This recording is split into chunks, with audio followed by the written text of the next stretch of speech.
Diga então, como está o seu coração nesta noite? Diga para Ele e só para Ele. Vim para adorar-te. Vim para dizer que és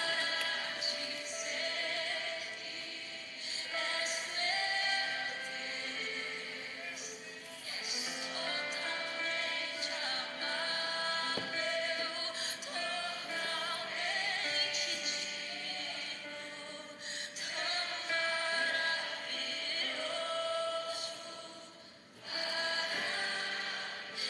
maravilhoso. Eu vim para adorar-te, vim para prostrar-me, eu vim para dizer que és Deus,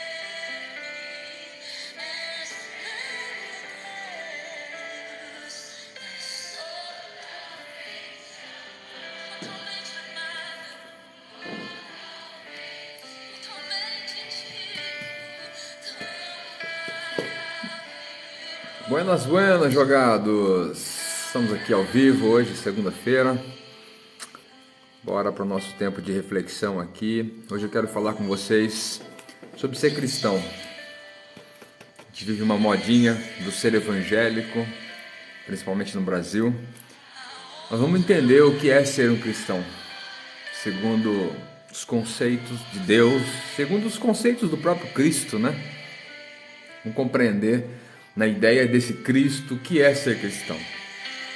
Ser cristão não é ser evangélico, ser cristão não é ser protestante, ser cristão não é ser católico, ser cristão não é ser membro de uma igreja evangélica. Ser cristão não tem nada ou absolutamente nada a ver com essas intitulações que se colocam. Vamos entender o que é ser cristão. Deixe seu comentário aqui já. O que é ser cristão para você? O que é que você entende o que é ser cristão? Ser cristão é acreditar em Deus, acreditar em Cristo. Ser cristão é frequentar algum lugar, é ter fé, é fazer as suas orações, é deixar o Salmo 91 aberto na entrada de casa. O que é ser cristão, afinal de contas? Vamos tentar deixar isso aí de uma forma bem prática, já prevendo que alguns ou vocês responderiam isso, né?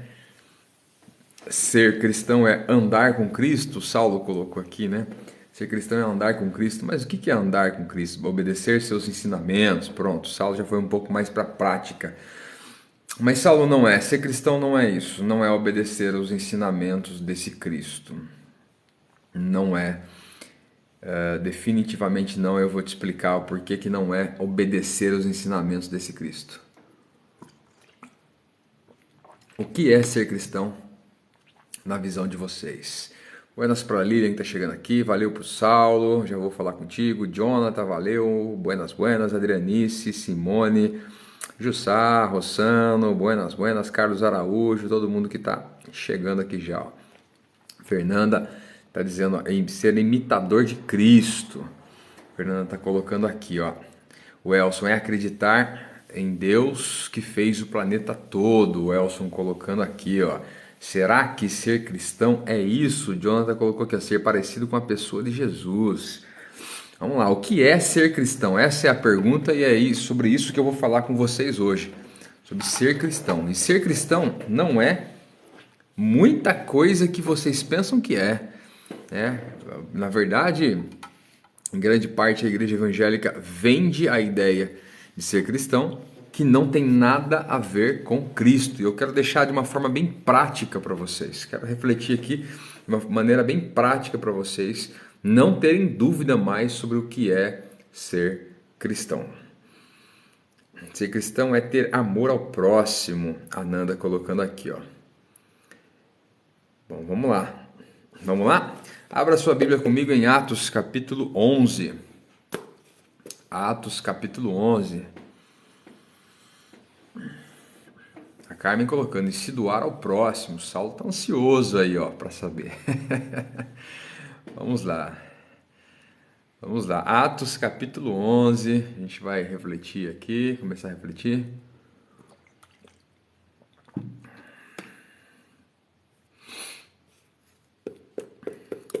Atos capítulo 11, verso 26. Poderia ler mais, mas eu vou ler o verso 19 primeiro. Atos 11, versículo 19, diz assim, ó. A pergunta é: o que é ser cristão? Atos 11, 19. E os que foram dispersos pela perseguição que sucedeu por causa de Estevão, caminharam até Fenícia, Chipre e Antioquia, não anunciando a ninguém a palavra, senão somente aos judeus. Até aqui por um instante. Vamos recapitular um pouco, porque para a gente entender o que é ser cristão, a gente tem que entender como surge isso, para nós entendermos como isso agora se aplica na nossa vida. Para nós entendermos melhor aqui na história, Jesus morre, ressuscita e ele diz assim, olha, fique vocês em Jerusalém até que vocês sejam cheios do Espírito de Deus. Quer dizer que eles deveriam ficar em Jerusalém até que fossem cheios do Espírito Santo. Depois, eles iam cumprir a missão que Deus tinha dado para eles. Aliás, os discípulos de Jesus deveriam cumprir a vocação que o próprio Cristo deu a eles. Cristo treinou eles por um tempo em relação a isso. Pois bem, em Atos capítulo 2, então se cumpre isso. O Espírito Santo vem sobre aqueles homens, aquelas mulheres, aquelas pessoas que estavam reunidos numa casa, precisamente 120 pessoas reunidos numa casa. Então eles começam a falar em outras línguas, no caso ali outros idiomas, e começam a pregar. Logo depois 3.000 pessoas decidem por seguir esse Cristo, são batizadas, e aí essa comunidade começa a viver intensamente, um ajudando o outro, perseverando na doutrina dos apóstolos, caindo na graça de todo o povo, fazendo milagres, curando pessoas, repartiam os seus bens, os seus recursos, segundo cada um tinha necessidade. Tudo isso acontecia, até que esses mesmos começam, na verdade, a permanecer em Jerusalém. Os mesmos permanecem em Jerusalém. Os mesmos não avançam para cumprir aquilo que Deus havia falado para eles. O próprio Jesus falou para eles como deveria ser. E eles ficam em Jerusalém tranquilos, sossegados. Então Deus arruma uma forma de enviá-los.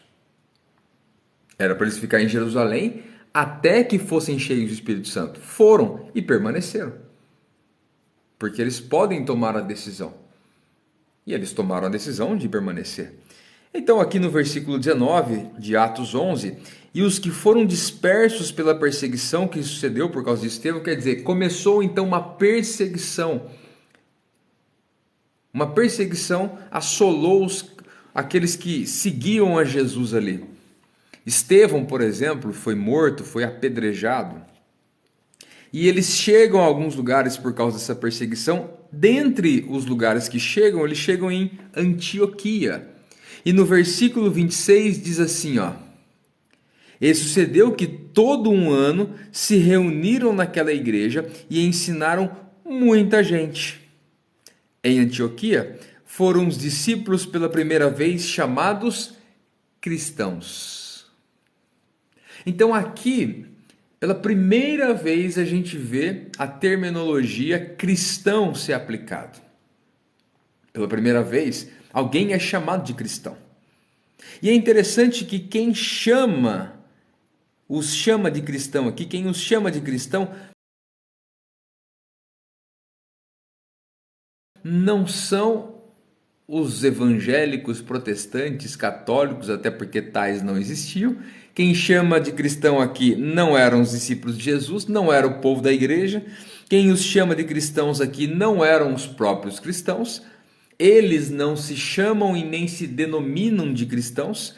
Mas quem os chama de cristãos aqui? Quem estava lá fora.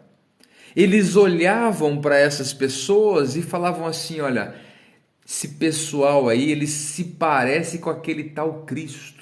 Aquele lá que pregava assim, que vivia, que fazia milagres, que amava as pessoas, que se entregou. Aquele que todo mundo fala. Esse pessoal parece com eles. Esse pessoal parece com ele, tem um jeito dele.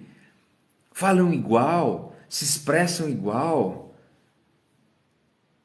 O fato deles viverem e vivenciarem o dia a dia semelhante àquele tal Cristo os dá a entender que eles são cristãos. O termo cristão significa pequeno Cristo ou aquele que é parecido com. Mas eles não eram parecidos com Cristo na maneira de se vestir, não eram parecidos com Cristo por causa da barba, não eram parecidos com Cristo porque eles faziam alguma coisa em específico, mas era um estilo de vida, uma forma de se viver. Não era porque eles pregavam, mas sim porque eles viviam uma maneira de viver parecida com aquele Cristo. Então, cristão é aquele que vive uma vida parecida com aquele tal Cristo. Como é que é uma vida? Como é que era a vida de Cristo? Se a gente parar para definir aqui, ó, a gente precisa definir e dividir alguns pontos. Vamos caracterizar a vida de Jesus. Primeiro, Jesus tinha um propósito. Aliás, vamos antecipar, vamos colocar um pouquinho antes ainda. Primeiro, Jesus era cheio do Espírito de Deus. Quando ele é batizado no Rio Jordão pelo seu primo João Batista, ele é cheio do Espírito de Deus. O Espírito Santo vem sobre ele, nele, né, como homem naquele momento ali. Então, uma pessoa para ser cristão tem que ser cheio do Espírito Santo. Segundo, Jesus tinha um propósito. O que é um propósito? Propósito não é o meu objetivo, não é onde é que eu quero alcançar na vida, o que eu quero conquistar na vida. Propósitos são os meus porquês. Jesus tinha um porquê. Lá em João capítulo 4, quando ele é questionado sobre estar ali conversando com a mulher samaritana num poço, sozinho, ele diz assim, olha, a minha comida é fazer a vontade daquele que me enviou e realizar a sua obra. Então o porquê de Jesus era fazer a vontade de Deus, era honrar a Deus. Então Jesus tinha um propósito que era sempre honrar o Pai. Se nós somos cristãos, então o nosso propósito de vida é honrar o Pai. Entende? Meu propósito de vida não é me honrar. Meu propósito de vida não é proporcionar tranquilidade para mim. Terceiro, Jesus cumpre a sua vocação. Quer dizer, quando ele fala que era mestre, quando ele se posiciona como mestre, quando ele cura pessoas, quando ele prega, quando ele discipula, quer dizer, ele utiliza os dons e utiliza tudo aquilo que o Pai havia lhe concedido e faz isso com intensidade e com integridade. Se nós somos cristãos, nós utilizamos os dons, utilizamos nossa vocação, nós cumprimos a nossa vocação. Outro ponto, Jesus casa tudo isso no local que ele estava. Jesus não fica assim, um dia eu vou para não sei, não, ele vai fazendo ali, dali ele vai avançando, quer dizer, primeiro ele começa onde está e segundo ele vai avançando, vai vendo as oportunidades e vai avançando para essa cidade, para outra, no meio do mar, no deserto. E as pessoas hoje elas querem ser parecidas com Cristo, elas se denominam cristãos, mas ela fica sempre na promessa de que um dia, quando tiver isso, um dia vai acontecer em tal lugar, quem sabe e tal. Ou então pessoas se acomodam dentro de aquele contextozinho e não se permite avançar. Lembra que Deus envia através da perseguição. Então nós precisamos entender o que é ser cristão. Ser cristão é ter as características de vida desse Cristo. Quando a gente fala assim, é ser parecido com Jesus. O que é ser parecido com Jesus? As respostas que vocês deram aqui, vamos lá. claro que são respostas corretas, todas aqui têm suas questões corretas, mas a gente precisa deixar isso prático. É andar com Cristo. Mas o que é andar com Cristo, afinal de contas? É obedecer os seus ensinamentos. Não é obedecer os ensinamentos, mas era ser a manifestação do próprio Cristo.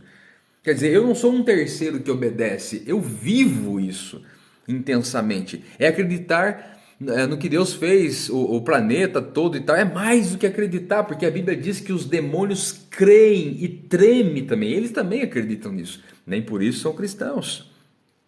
É ser discípulo de Cristo? Sim, mas o que é ser um discípulo? Nós precisamos colocar isso em palavras palpáveis mesmo, né? No dia a dia. Precisamos deixar isso de maneira prática, o que é. E vamos deixar cada vez mais isso prático agora. Ok? Se doar ao próximo faz parte, mas tem muita gente, Paulo fala em 1 Coríntios 13, que não adianta você se doar ao próximo, ou até morrer por ele, até deixar o seu corpo pegar fogo, mas sem o amor que é o próprio Cristo, de nada vai adiantar. O Carlos falou isso na igreja e apanhou. O que exatamente, Carlos, que você falou na igreja lá, que você quase apanhou? Ser cristão é ter a característica de Cristo ou seja, ser imitadores de Cristo. Exato. Agora, imitadores é viver parecido com aquilo que ele viveu. Então, pega as histórias de Jesus e entenda como ele reagiu diante das circunstâncias. Eu vejo, vamos abordar aqui as questões práticas. Eu vejo o pessoal brigando. O Brasil agora está brigando como se política fosse mudar a história do Brasil ou da igreja. Vamos falar da igreja, não vamos falar do Brasil, não, da igreja. Quer dizer, como se a igreja dependesse de algum partido que vai ganhar. Entenda o seguinte: Jesus é o Senhor da igreja. Não importa o que aconteça, Ele ainda é o Senhor da igreja. E se vier perseguição, que venha perseguição. Perseguição significa envio de Deus para nós. Cristão de verdade não tem medo de perseguição. Cristão de verdade não vende os seus valores e princípios porque vai vir uma perseguição e tal. Não. Outro ponto, o cristão verdadeiro, né? Porque existem os cristãos falsos, mas o cristão verdadeiro, ele vive a sua vocação. Quer ver um negócio que é uma aberração? Me perguntaram esses dias, né? Mas, e os pastores que se candidatam, muitos não ganharam agora e não entraram tal, no Senado, não entraram na Câmara dos Deputados e tal. Ainda bem, porque pastor foi vocacionado para pastorear e não para ser político. O pastor que aceita vender a sua vocação para ser político já mostrou o seu caráter aí. Se ele não conseguiu defender a sua vocação e cumprir a sua vocação, como Cristo não se candidatou a nada, ele cumpriu a sua vocação. Ele era o rei dos reis, o senhor dos senhores, mas ele se fez homem e cumpriu a sua vocação. Quer ser cristão? Cumpra a sua vocação. A sua vocação é para ser político? Então não é para ser pastor. Não é para pastorear, para cuidar de pessoas, é para ser político então. Então abandona esse negócio e para de ser uma mentira para a igreja. Propósito. Quais são os porquês? O porquê é o dinheiro, o porquê é a fama, o porquê é para você se dar bem. Algumas pessoas agora, o porquê é porque eu apoio isso, apoio aquilo, tal, porque eu me sinto melhor e eu, na verdade, para mim isso aí funciona melhor. Tá, para você, mas e o que o Senhor quer? O que o Senhor quer? Qual é o propósito? Qual é o porquê do Senhor? Qual é a vontade de Deus para a sua vida? Você se sente bem, legal, fica confortável, que lindo, maravilhoso, mas e o Senhor? E Deus nessa história? Você tem perguntado para Ele?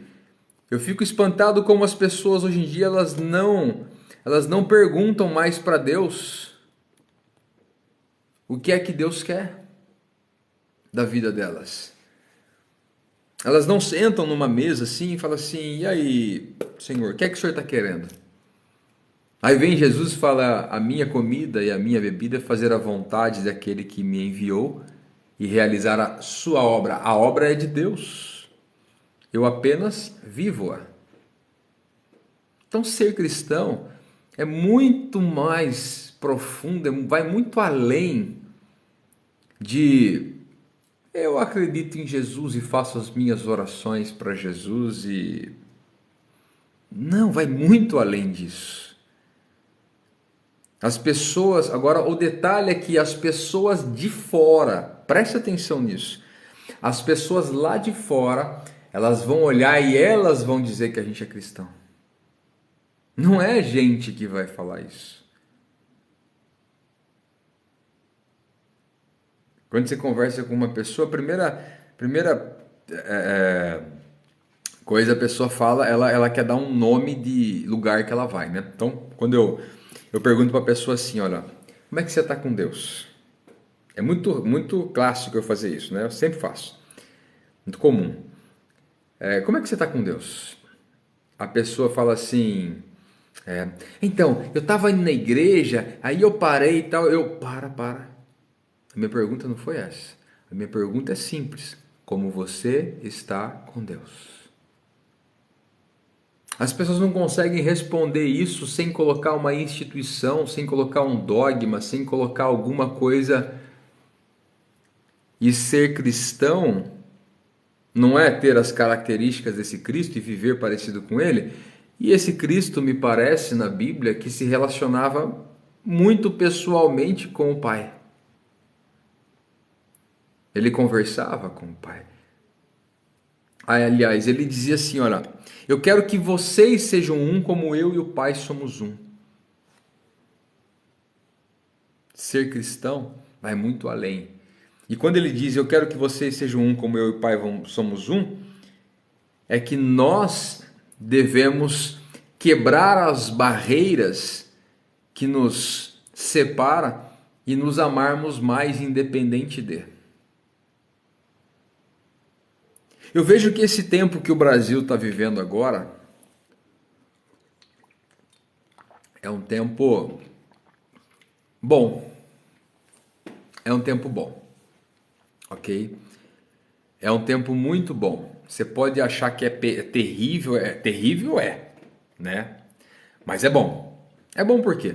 Porque na verdade agora toda a essência das pessoas está aparecendo, está brotando agora a essência das pessoas.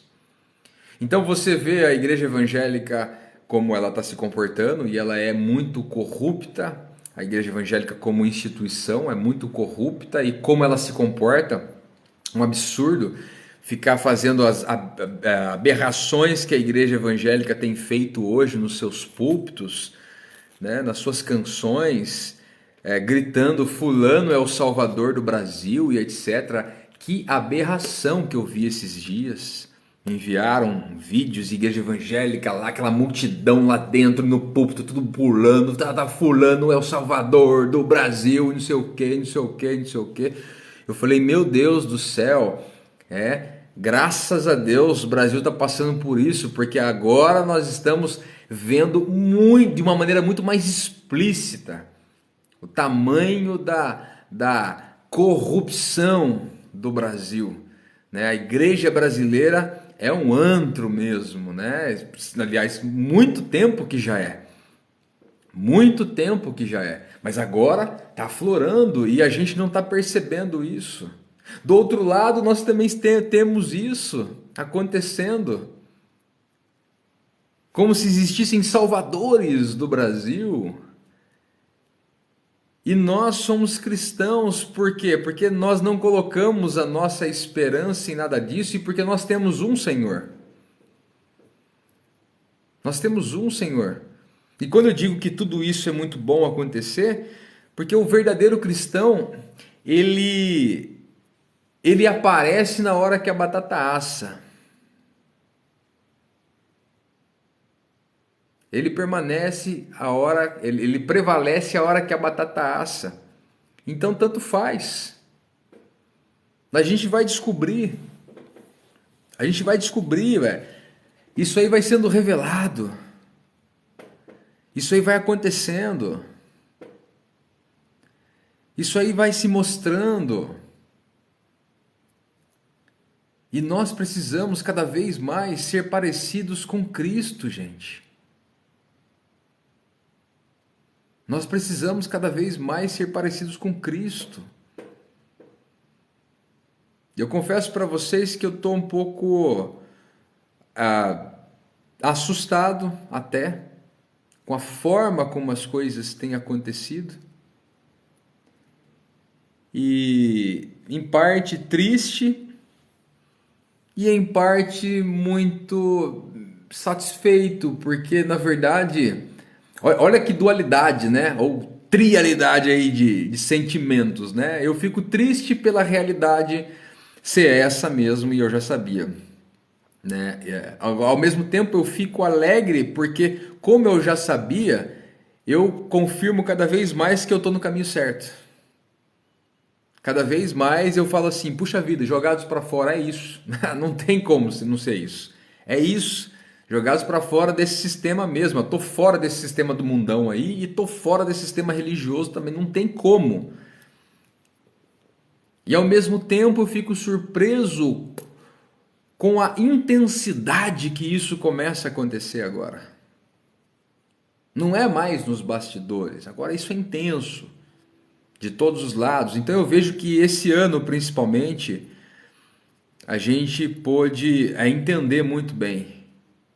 Entender muito bem. Né? Se vocês já perceberam que todas as vezes que aqui se abordou, por exemplo, questões que envolvem de alguma maneira política, porque não tem como, o ser humano é político, né?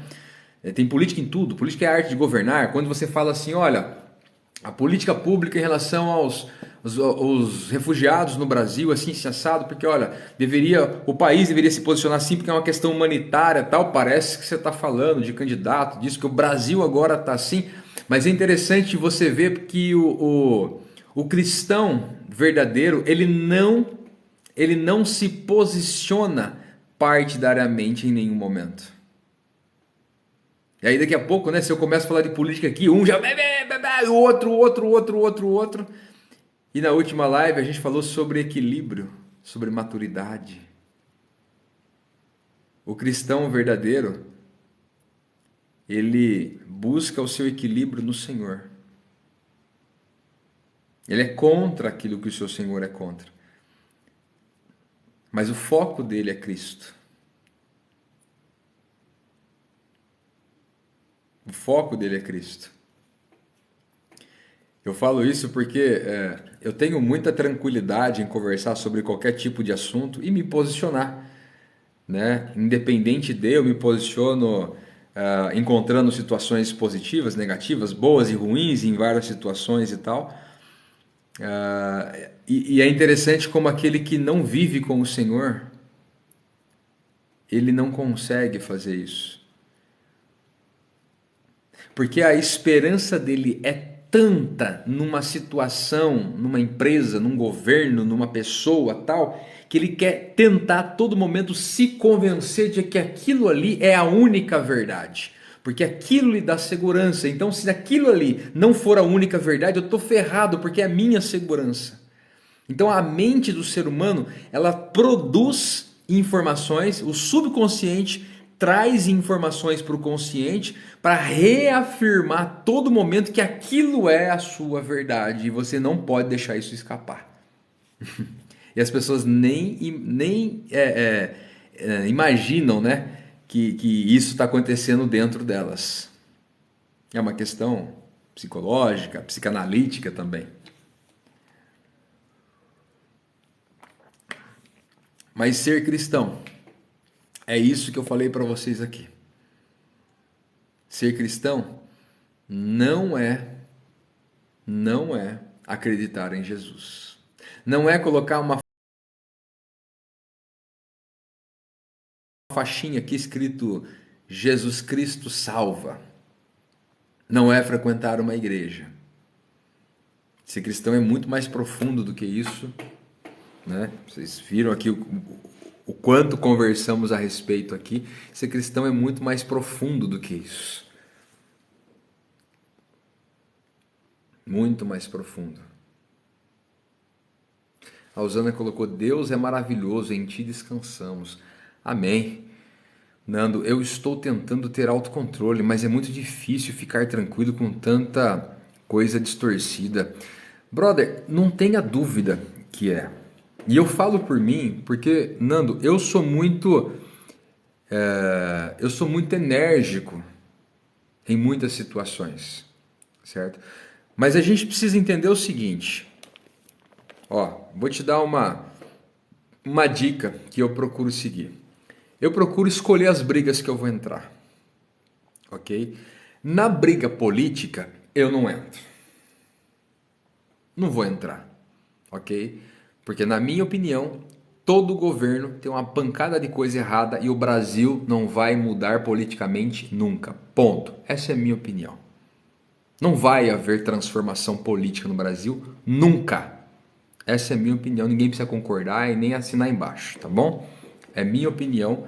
Não é uma opinião espiritual, simplesmente. É uma opinião psicológica e uma opinião histórica. Eu conheço da história, sei acompanho outros países, sei como as coisas funcionam politicamente nos vários sistemas de governo. Então eu já vejo, ó, se for dessa forma vai dar nisso, se for dessa forma vai dar nisso, tal. E o Brasil, independente de, não tem escapatória, certo? Não tem escapatória nesse sentido. Somente algo muito drástico que eu não vou nem falar aqui, vocês vão falar que eu estou querendo incitar alguma coisa, é que mudaria alguma coisa. Não vai acontecer, ok? Agora, quando fala, por exemplo, sobre valores, valores que afetam meus filhos, peraí, isso aí é uma briga que eu vou entrar. Quando fala em relação a tráfico de refugiados, de meninas, coisas que está acontecendo, essa briga eu entro. Então eu procuro entrar nas brigas, Nando, que Deus defende como valores. Eu não entro em brigas humanas, em brigas dos meus gostos, em brigas dos meus desejos. Por exemplo, briga por time de futebol. Eu brinco, eu tiro sarro. Eu sou palmeirense e assisto futebol com corintiano, na boa, a gente brinca, tira sarro demais e tudo e tal. E se perdeu, perdeu, tá tudo certo. Tá tudo certo. Segue a vida. Então nós precisamos aprender a escolher as nossas brigas. Não há problema, Nando, de você ser enérgico com algumas coisas, porque eu também sou enérgico. Jesus era enérgico, ele entra no templo e ele detona o templo ali. Detona. Ele não chega e fala assim: ô queridão, por favor, né? Porque tem uma galera aí que pensa que Jesus era o Jesus paz e amor. Lembra que eu já falei sobre Jesus paz e amor? Jesus paz e amor, fumava um beckzinho, tal, era meio hippie, aí pessoal, amor, tamo junto, é isso aí, ó, os fariseus aí, mas nós tamo junto. Não, não era Jesus paz e amor. Jesus entra no templo lá, ele acaba com o templo. Joga tudo no chão, só falta dar na cara dos caras, né? Xinga eles, raça de víbora e tal, ele xinga os caras. Agora, qual era a briga que ele estava tendo ali? O que ele escolhe? Ele não briga com Herodes. Ele não briga com Pilatos. Quando Pilatos fala o que fala para ele, ele só... você não sabe quem eu sou, velho. Se você soubesse... Deixa quieto, faz o que você tem que fazer. Porque você serve um Senhor, eu sirvo outro. Ele se posiciona apenas. Então, qual briga você entra? Escolhe. Escolhe. Agora, quando você escolhe, Nando, aí eu encerro o meu conselho no seguinte: quando você escolhe a briga que você vai entrar, você tem que escolher como você vai entrar nessa briga. Por exemplo, eu não entro nessa briga de defender aqueles que são crianças que são traficadas, coisas assim. Eu não entro pela política. Sabe por quê? Porque não vai resolver nada. Então eu desenvolvo os meus projetos e a gente compra crianças. Pronto. É a forma que eu entro nessa briga. Aí eu fico enchendo o saco dos jogados, toda hora enchendo o saco deles. Me ajuda a divulgar os projetos, vamos lá, me fala, contribua e tudo, me ajuda, vamos lá pra gente fazer e conseguir, pronto. É isso. Então eu faço 100%, coloco minha energia, a sabedoria que Deus me dá, meus dons, tudo que Deus me dá, eu coloco 100% nessa luta. Entende, Nana? Então escolha a luta que você vai entrar e como você vai lutar essa luta. Como? Eu não quero gastar a minha vida sendo um político brasileiro para ficar 30 anos lá me matando de um monte de coisa errada que acontece do meu lado, para tentar aprovar uma lei para, pelo amor de quanta criança já foi para o espaço com isso aí? Não, tô fora. Eu não quero brigar desse jeito. Eu não escolho dessa forma, eu escolho outras. Então, Nando, escolhe a sua. Porque você dá uma porrada para. Vamos lá, vamos falar de criança. Vamos supor que você defenda essa questão aí do tráfico de crianças. Tá, você dá porrada num vizinho seu que, sei lá, pensa diferente de você. Vai mudar a realidade dessa criança? Não, então cai fora, você está perdendo tempo. Cai fora. Se a sua briga, se você ganhar a briga, mudar aquela situação, ok, então é uma briga correta. Se a sua briga ali não mudar a situação, você perdeu tempo, velho. Perdeu tempo, recurso, energia, tal, jogou pro espaço, não resolveu nada. Escolha as suas brigas. Tem muita coisa que eu fico pé da vida, mas eu não entro em briga, sabe por quê? Porque se eu ganhar, não muda nada se eu ganhar essa luta. Então eu preciso entrar em lutas que se eu ganhar, aí vai fazer alguma diferença. Entende? Qual é a parada? Deu para entender ou não?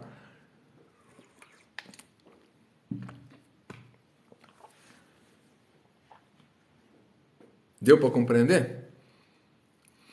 A Fernanda colocando, ó, eles entram e se corrompem, né? Quando eu falei lá, né? Sobre a questão de, por exemplo, né, pastorada que entra aí para política. Errado. Falou que é pastor. Aí eu vou dar um conselho para vocês. Falou que é pastor e virou político, não vote. Nem para síndico de prédio. Ok? Brincadeira, tá? Síndico de prédio é brincadeira. Mas estou dizendo aqui, nós estávamos falando sobre ser cristão. A live de hoje nós estamos falando sobre o que é ser cristão. E uma das características de Cristo é que Cristo cumpre a sua vocação. Então alguém que tem uma vocação e a abandona para ser outra coisa, é confiável. Não, eu tenho vocação, mas agora eu abandonei, eu não pastoreio mais. Minha vocação é pastorear, é cuidar de pessoas, mas eu larguei isso aí para ser pescador agora lá. O que Jesus falou para Pedro? O que Jesus falou para Pedro? Lembra? Eu já preguei sobre isso aqui com vocês. Em João capítulo 21. Pedro, tu me amas? Pedro falou assim, claro, Senhor, que eu te amo. Aí Jesus responde, então, apacenta as minhas ovelhas. Pedro, tu me amas, Pedro?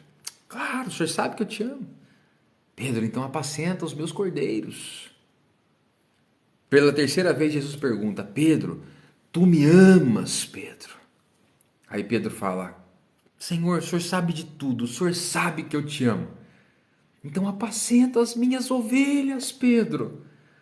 Alguns teólogos vêm e falam assim, não, mas ali era uma espécie de trocadilho que estava acontecendo. Jesus perguntava assim, olha, Pedro, tu me ágape, que é a expressão do amor perfeito de Deus, tal. Aí Pedro respondia, Jesus, eu te filéu, que é um amor de amigo, é um amor diferente. Jesus perguntava um tipo de amor e Pedro respondia outro. Não é isso.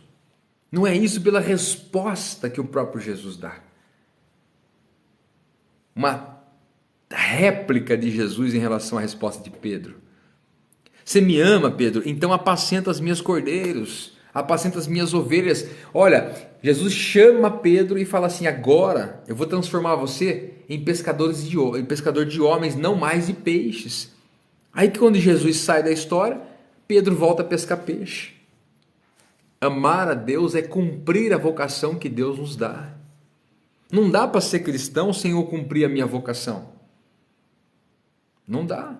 Você acha que eu já não pensei em algumas vezes em deixar minha vocação? Já pensei várias vezes. Várias. Por N motivos. Sou humano, não tenho medo de falar, vergonha de falar para vocês, não. Já pensei várias vezes em deixar. Mas aí eu fico assim, ó, eu fiquei, né, quando eu pensava isso. Existe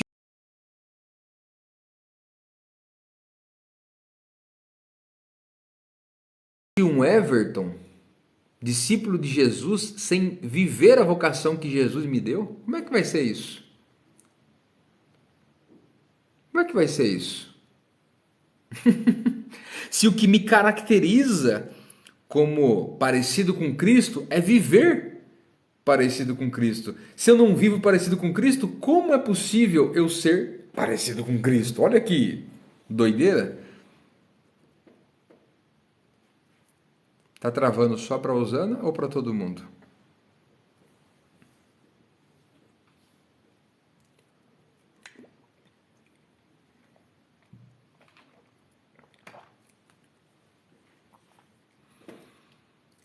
Tá normalizando agora para vocês?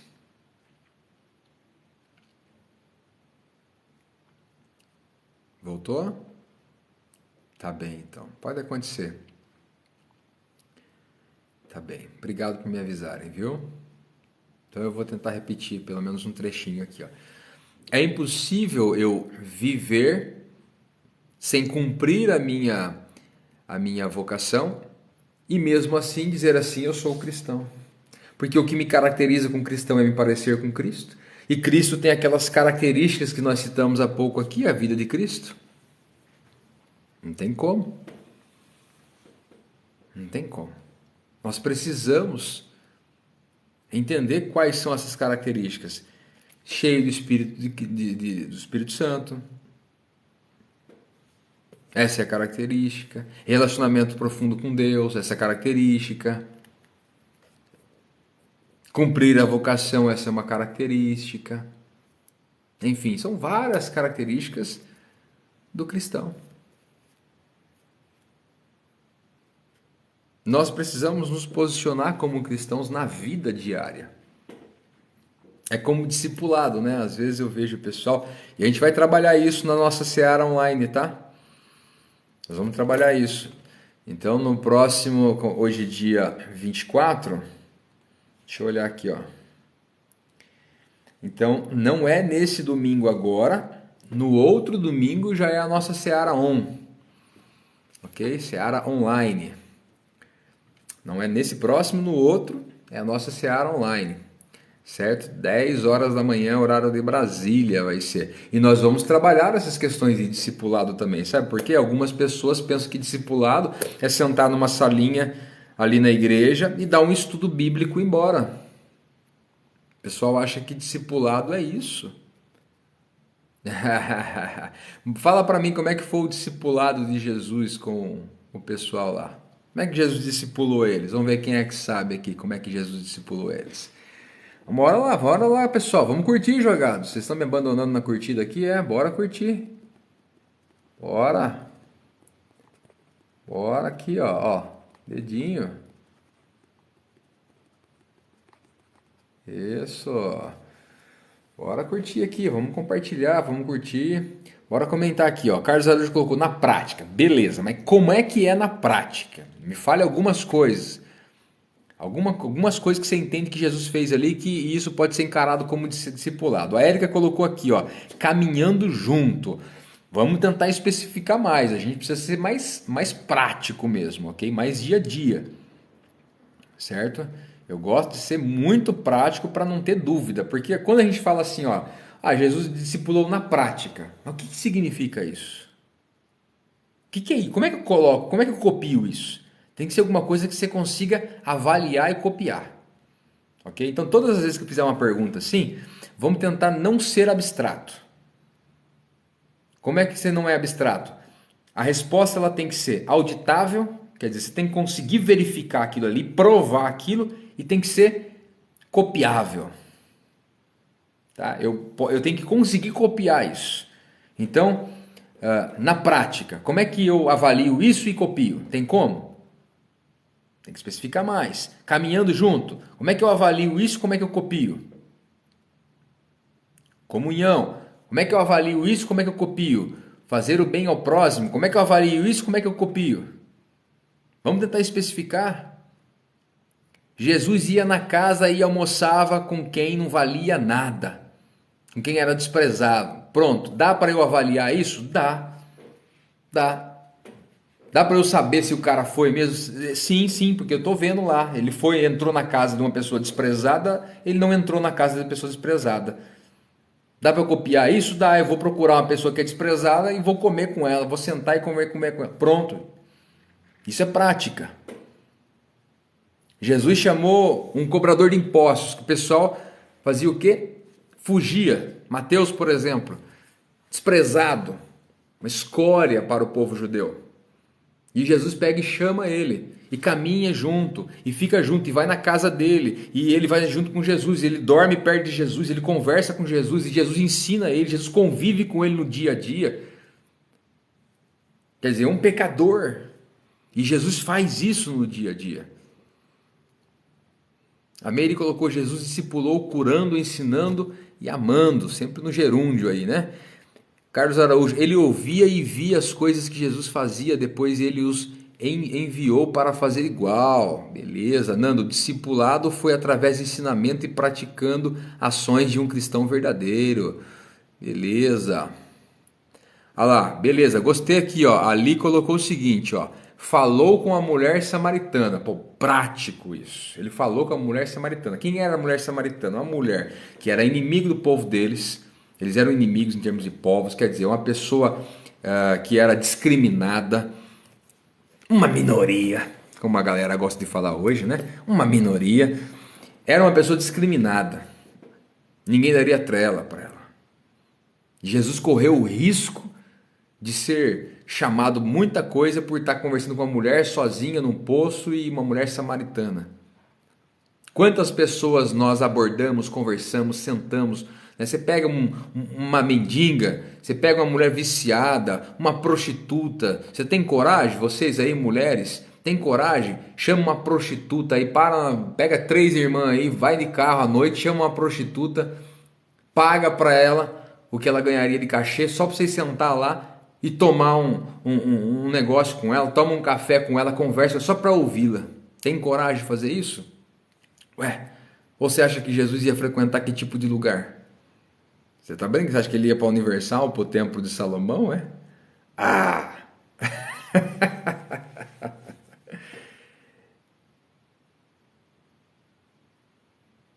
É isso que a gente precisa fazer. A Raquel falando, eu faço. É isso. É isso. É esse tipo de vida. Não é uma vida normal. Você quer uma vida normal? Ok. Não tem nada a ver com cristão. Aqueles que vivem a vida normal, eles estão buscando a sua própria segurança hoje. Eles tomam as suas decisões baseadas em si próprio. O que é melhor para mim? O cristão toma uma decisão baseada no que é melhor para o reino de Deus. O que é que o Senhor quer? Como o Senhor quer que eu decida isso? Faça isso. Como o Senhor quer? Jonathan colocou, ó, a mulher que ia ser apedrejada. Olha lá, Jesus interfere naquilo ali. Ele podia ser apedrejado ali. Ele interfere naquilo. Quer dizer, ele compra a briga daquela mulher. Damares, você viu que descobriram o anticristo lá naquele vídeo? Eu não. Naquele vídeo lá. Um vídeo que mostraram para mim, eu entrei lá, fiz um comentário. Ai, Deus. A maioria dos cristãos não tem coragem de ir onde Jesus ia, simplesmente julgam, apontam e abandonam. Exatamente, Mary. Porque não são cristãos. São evangélicos. São católicos. Não são cristãos. Cristão é quem tem a vida parecida com Cristo. Entende?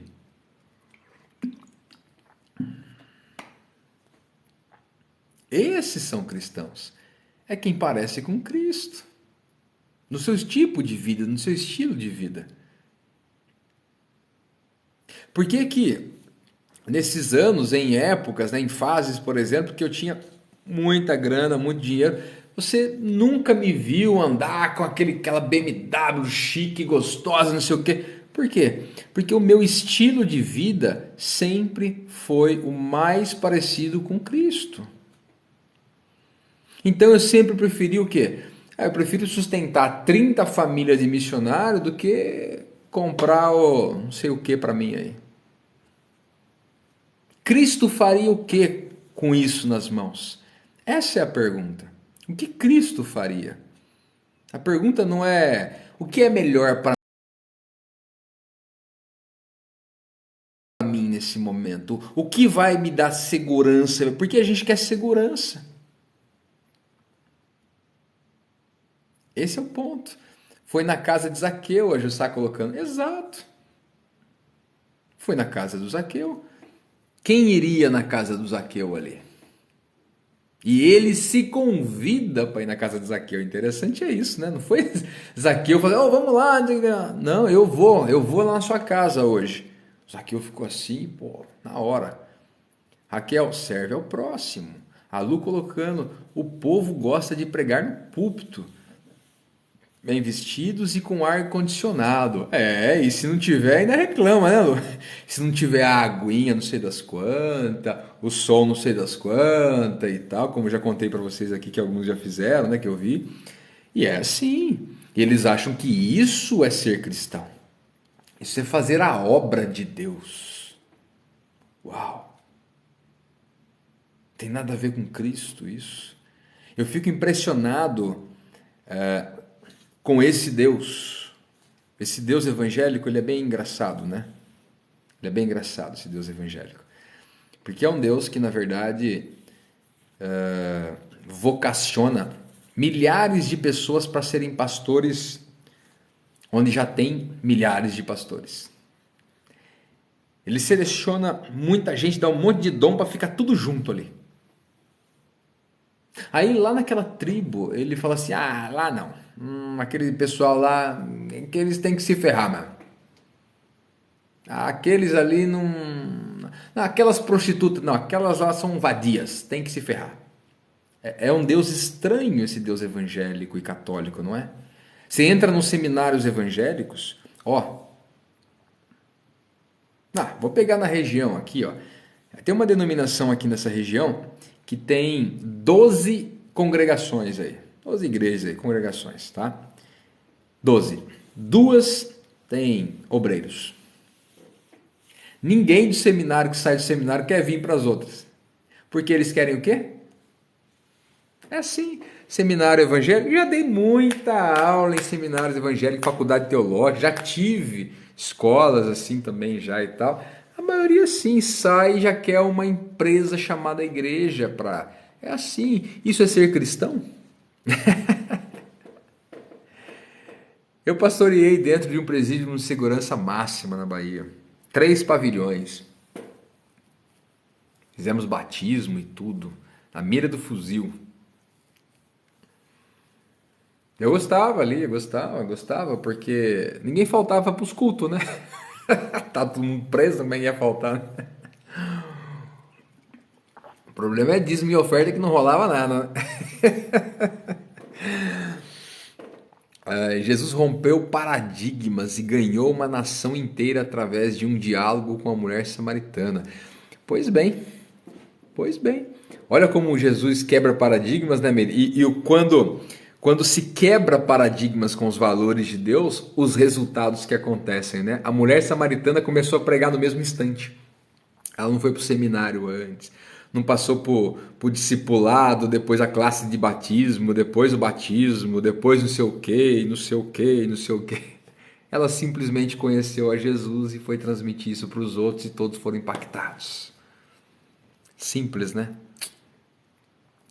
Raquel queria entender quando os pastores gritam alto enraivecidos, parecendo que estão bravos. Depende o que, Raquel, porque eu também dou os meus gritos assim, se eu estiver pregando assim, mas depende do que. Depende do que. Depende. Depende, né? Enraivecido se for pelas suas mensagens teóricas que não sai daquilo ali, é mais modinha, né? É mais estereótipo. Jonathan, a humildade do Everton, em uma aula sua sobre vocação descomplica. Você fala da, da taça da água. Qual que é essa daí? Qual que é, Jonathan? Na vocação descomplicada, eu falo da taça da água. Me faz lembrar disso daí, Jonathan. Nossa, agora eu fiquei curioso. Me faz lembrar disso daí.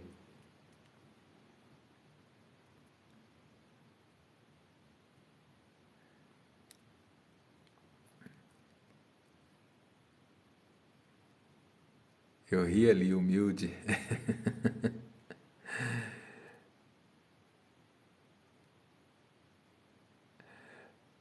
A Jussara, mas que era chique, era, não, né?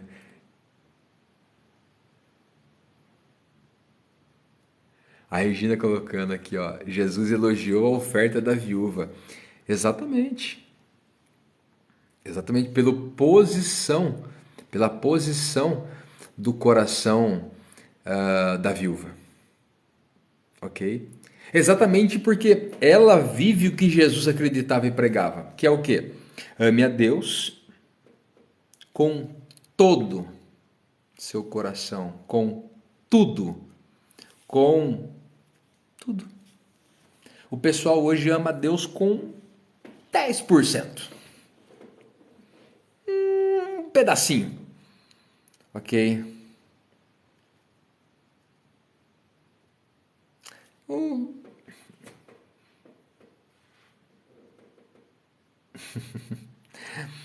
Rafael, você é ovelha ou pastor?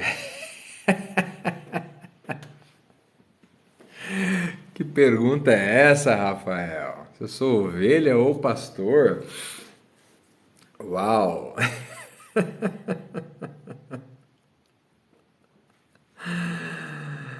Ai, ai, ai, você é ovelha ou pastor? Aí ele repete perguntando: eu sou o quê? Ovelha ou pastor? Não sei qual a importância que isso tem, né? Ovelha com certeza sou. Faço parte do aprisco de Jesus ainda. Hein? Afinal, ele é o bom pastor. Agora, você pergunta se eu tenho vocação em cuidar de pessoas, que seria uma vocação pastoral? Digamos que sim, há 20 anos, ok?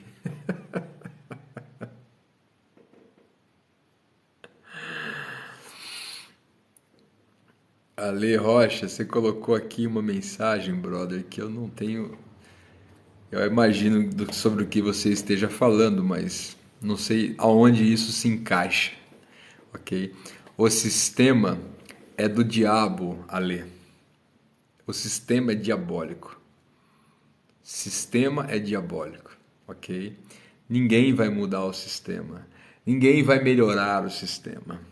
Ninguém vai fantasiar, colocar florzinha no sistema. Agora melhorou. Salvação do Brasil, salvação de Portugal, salvação da Alemanha, salvação da. Ninguém vai fazer isso ali. O nosso Salvador chama-se Jesus, o Cristo de Nazaré. Just, ok? Eu tô dando risada até agora da pergunta aí, mas obrigado pela pergunta aqui, viu, Rafael? Sobre ovelha e pastor. Show de bola. É. Aí é outra coisa ter o dom de pastorear sendo ovelha. Sim, ué. Sim. Fazemos parte do aprisco do pastor Jesus. Com certeza. O mais importante, mas a sua pergunta é muito interessante, porque a maioria daqueles que eu conheço, e eu conheço alguns milhares de, de homens que utilizam o título de pastor, não sabem o que é ser ovelha, não sabem o que é viver uma vida de relacionamento com Deus. Eles colocaram isso como um título, como uma posição e não como uma função de exercer, uma função de serviço, uma função ligada a um dom que se tem. E a maioria usa isso como uma posição de opressão, uma posição para se sentir mais do que alguém, etc. e tal. E a gente tem que tomar cuidado com isso, ok? Eu estava numa reunião hoje e nós temos aqui, ó, exatamente, nem mais nem menos, 6 minutos de live, ok? Nós temos mais 6 minutos e vamos orar. Hoje eu não passo, eu tenho que terminar em 6 minutos. E eu conversando hoje, tendo uma reunião, né, com uma irmã preciosa, que é americana, mas vive no México e tal, e a gente em reunião, ficamos uma hora conversando e tal, e eu falando para ela a respeito disso, né, que a maioria daqueles que,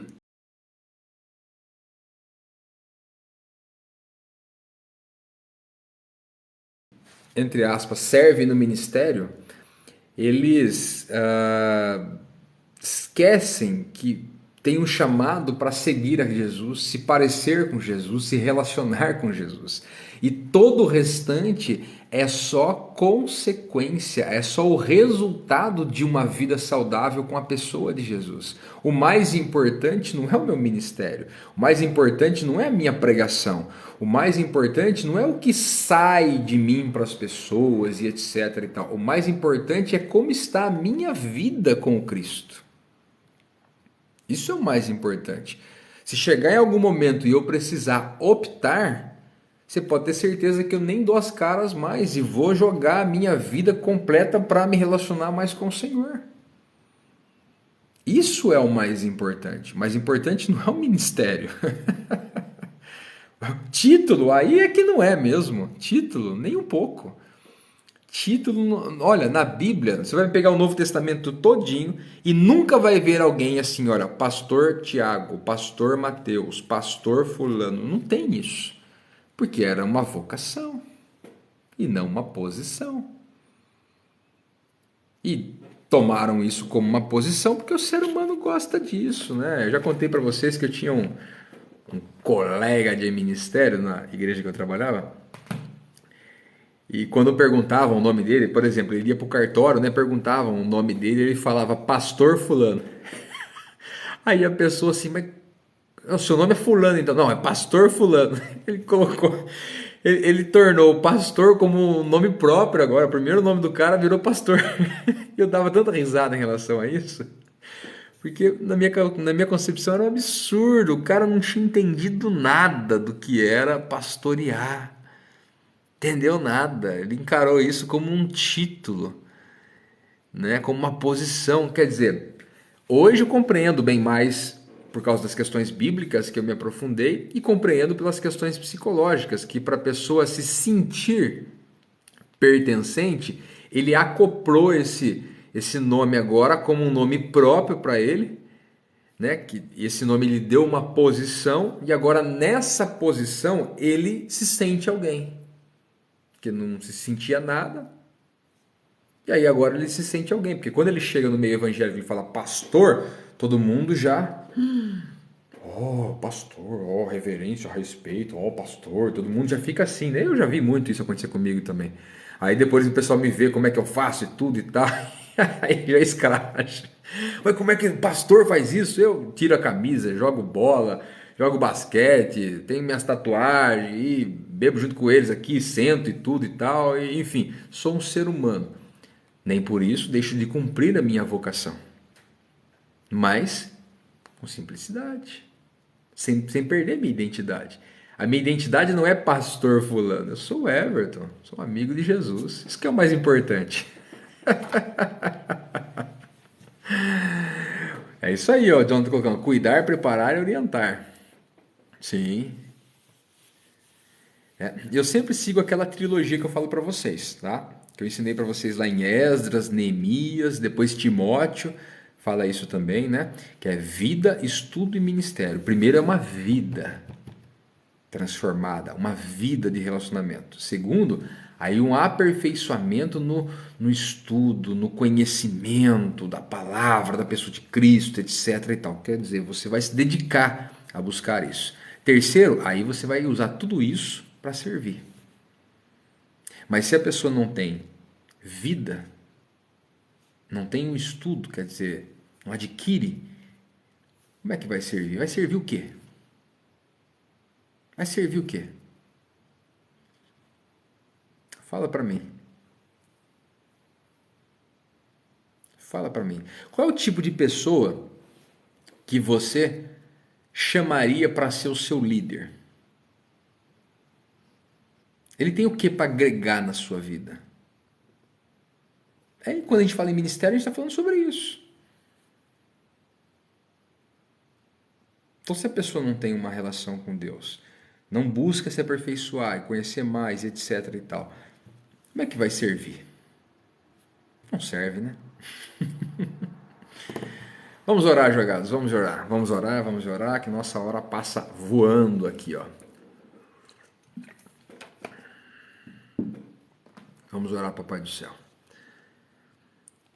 Vamos orar. Amanhã 7 da manhã, 7 da manhã, nessa terça-feira, tô com vocês ao vivo, beleza?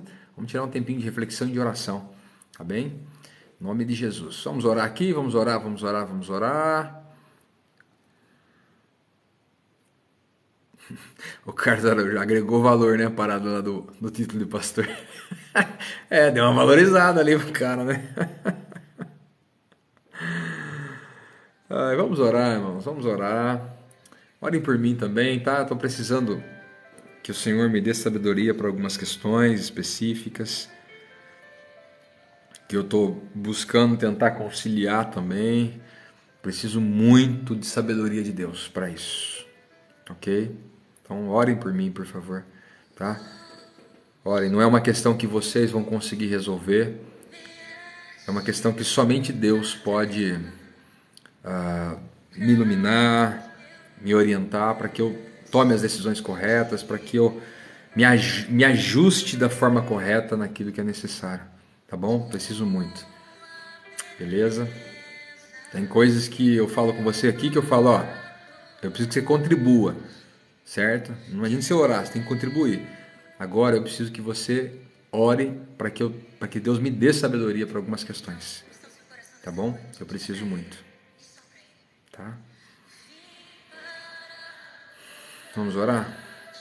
Amém, Jonathan. Obrigado, viu, pelas orações. Obrigado mesmo, preciso mesmo.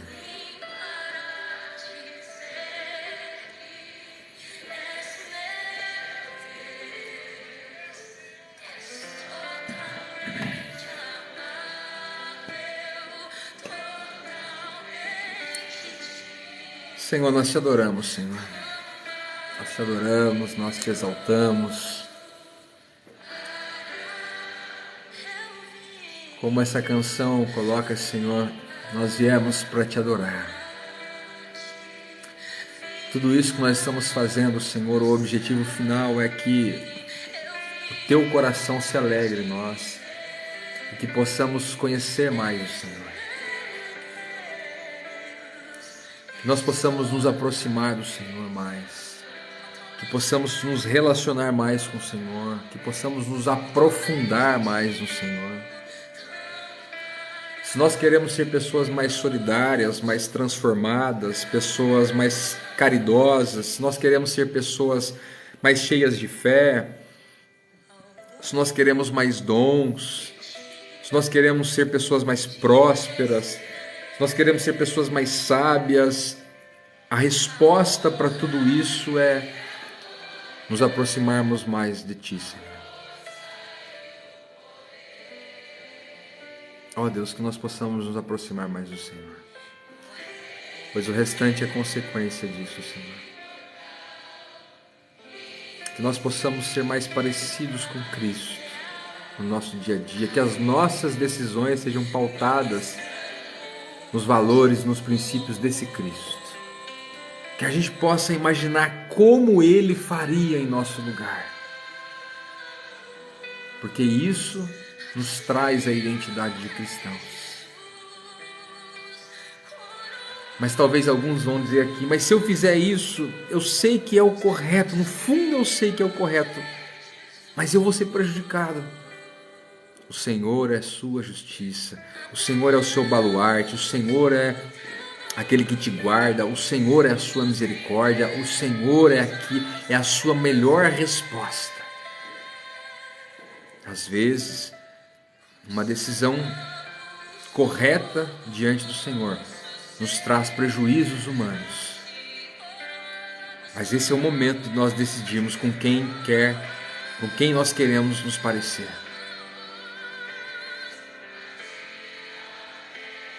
Que nós possamos decidir sempre pelo Senhor. Nós te exaltamos, nós bendizemos o teu nome. E que o nome de Jesus cresça em nós a cada dia. Te adoramos, Senhor. Em nome desse Jesus, amém.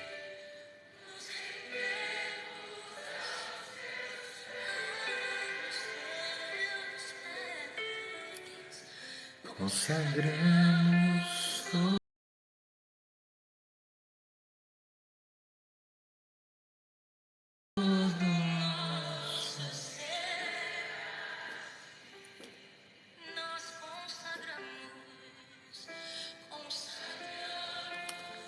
Amém, jogados. Obrigado pelo tempo aqui com vocês. Obrigado por me ouvirem, por ficarem aqui comigo. Obrigado. Amém. Que possamos honrar Deus. Estava conversando com a minha filha ontem sobre isso. Bia, em tudo que nós vamos fazer, eu sempre falo para ela, Bia, tem uma excelente aula hoje, um dia abençoado na escola, quando ela vai passar o dia todo na escola. A hora que seja uma bênção, nunca esqueça, Bia, honre a Deus. Honre a Deus. Não importa o que os seus amigos vão dizer, o que eles vão fazer. Sempre honre Jesus. Você é muito amiga dele.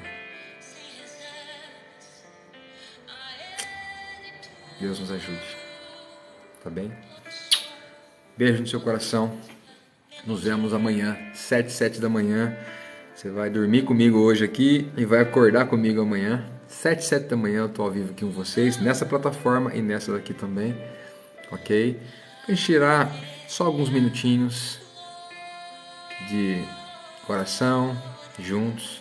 Você começar bem o dia e começar o dia já com paz, com sabedoria, com o coração batendo forte para viver um dia abençoado amanhã, tá bem?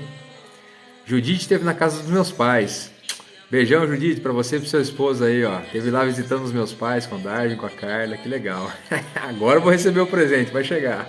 Em 2 semanas está aqui. Obrigado pelo carinho, viu? Deus abençoe em nome de Jesus. Tamo juntos, jogados. Fui.